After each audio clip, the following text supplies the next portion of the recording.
Hey guys, this is Paul Goebel. And Mr. Kemp. And we're trying something a little bit different today. We're doing a live stream, and we're going to be talking about Google Keep today.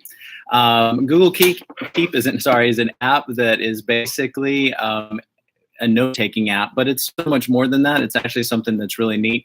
One of the things that I do love about Google Keep is that it is a real easy-to-use interface. It's basically a one-stop shop for all your notes, and it makes it real easy for you to just access them and go through them. And so in the middle of this, we're going to have probably a ton of visitors, but it'll be interesting, and we'll make the most of it. So if you guys open up Google Keep, you'll notice that in that was the best. That's Officer Ali coming in. But in Google Keep, if you just go to your app right here, it looks a lot like this, and it's very simple. So you go to Keep. One of the things that I do appreciate about Keep is that everything is color coded. One of the things that you can also do in that is it's basically not just typing, because notes sometimes can get boring, but you can also do several things. One, you can take a note down here. If you look in the lower right-hand corner right here, this is maybe not going to show up, but you can either take a note, you can take a picture, you can draw. So like, for example, you could do a handwritten note and you just use your finger.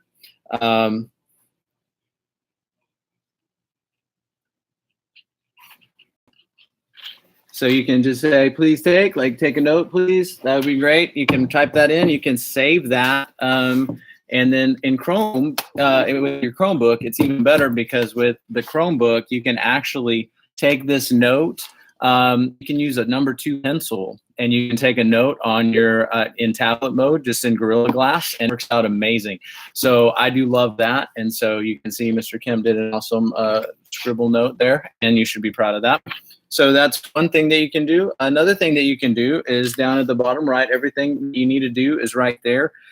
You can do an audio recording. So if you click audio recording, it's basically going to write down everything that you say word for word until you stop talking. And once you stop talking, then it kind of stops taking notes. So you can see there, once it zooms out. If you hit the microphone again, it actually will stop it. Oh, good. Well. Yeah, so there you go. So you hit the mic again, and then it's going to keep going. It's going to keep going. Christian Kemp is going to save my day right there. Done. So what's great about this is that once you've done that, you have a handwritten note there that you can delete the audio recording, or you can just leave it there and you have the audio and the handwritten note. I think it's something that we don't use a whole lot, just because a lot of times we're afraid regarding, is it going to be a good quality recording?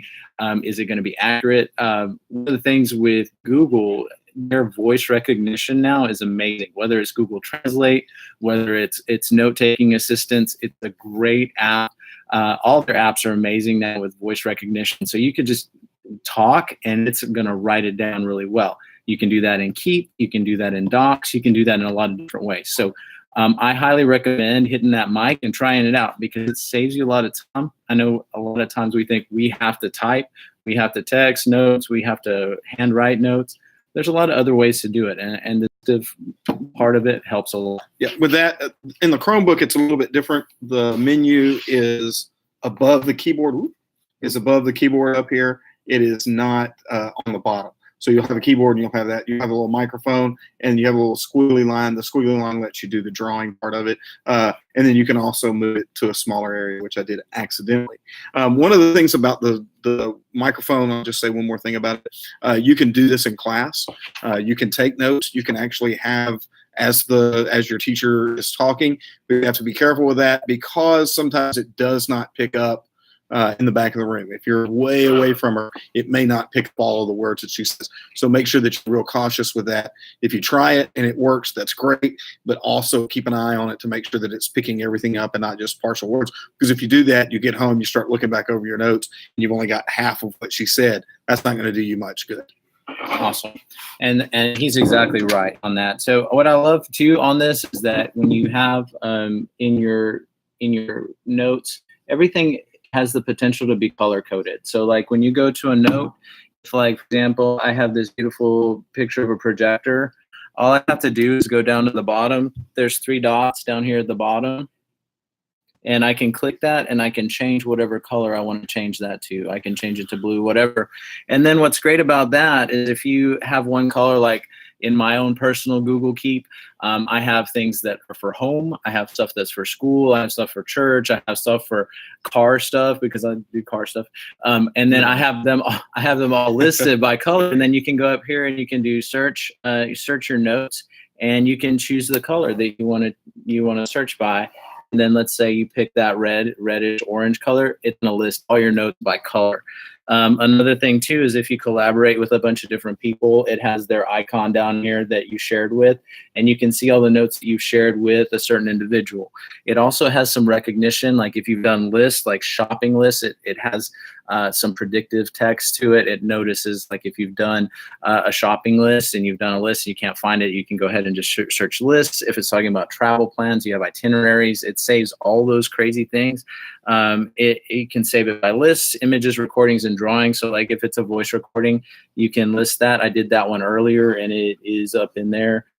So what I'm saying is this is an amazing app and you can use it a lot of different ways. And I love the search function of it. But more than anything, I just love the fact that everything is nice and it's clear and it gives you a preview. Another thing that you can do is if you go to a website and you're navigating to a website, you pull up Chrome, you want to save this, all you have to do is hit the share button up at the top. You scroll over, you can hit keep, and then it's going to save it. You can go ahead and post it to your Keep, and it saves it there. So it's super fast. You're web browsing, you're looking for stuff, you're looking for research articles, you just hit, I want to share that, I want to save that to my Keep, and you can deal with it later, you can look at it later. It's pretty amazing. Is there anything else you want to add to that? That's one of them. So, I just wanted to give you just a quick overview of Google Keep.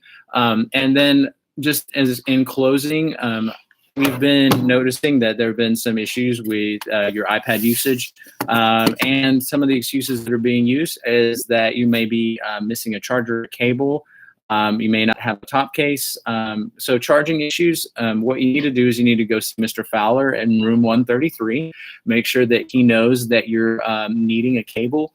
He knows whatever you need, and he'll take care of that for you. But make sure that you do that during, before, after school, or during passing period, and he will be more than happy to help you with that.